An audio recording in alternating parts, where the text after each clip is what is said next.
കാണാത്തൊരു സാധനം. കാണിച്ചു തരാം. ഈ പഴയ അലവലായത്തരൊക്കെ ഇപ്പോഴും കൂടെ കൊണ്ടു നടക്കല്ലേ? എന്ത് ചെയ്യാനാ? അതെന്റെ തൊലിയുമായിട്ട് ഇഴുകി ചേർന്ന്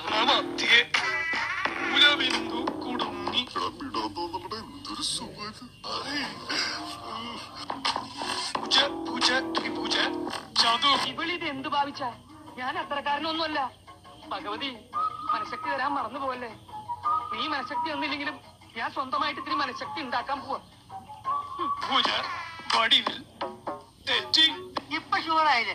ഓള് പോക്കാട് നമ്മൾ ആദ്യം പറയുമ്പോ ആരും വിശ്വസിക്കില്ല.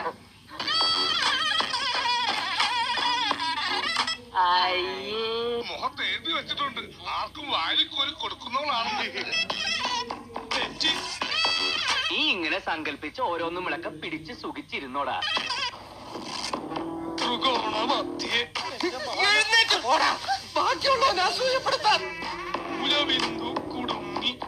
സ്ത്രീ ശരീരം മൂടിക്കെട്ടി വെക്കാനുള്ള അതിന്റെ സൗന്ദര്യം ആസ്വദിക്കണമെങ്കിൽ അല്പം കലാബോധം വേണം. അഹങ്കാരം പറയല്ലോ. അതിന്റെ കുറച്ച് ഭാഗങ്ങൾ കണ്ടിട്ട് എനിക്ക് എന്നോട് തന്നെ ബഹുമാനം തോന്നിട്ട് ഞാൻ കുറച്ചേരം എഴുന്നേറ്റ് നിന്നു.